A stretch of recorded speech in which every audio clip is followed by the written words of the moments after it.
is the first sound of the universe. Mm-hmm. How do you know that,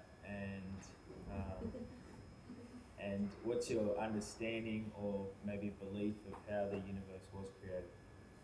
Okay, first, anything is created with vibration.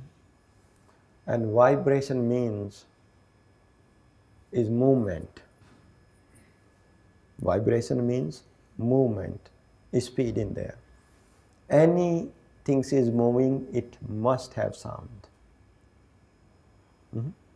Without sound, would not move. Our heart have the sound.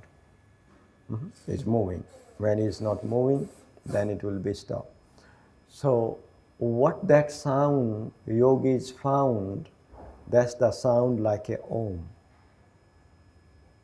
So that's they recognize as, okay, this is the sound of this universe, it's om. And when they found that sound, also they heard that sound inside themselves. And that's how they recognize, oh, what is happening in the outside in this universe, also happening in this body, must be that sound. Have you heard Nad Yoga?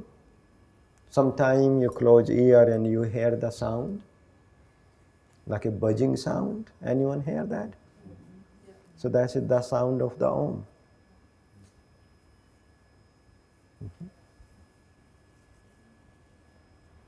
So that's how they know. You can experiment too and find it.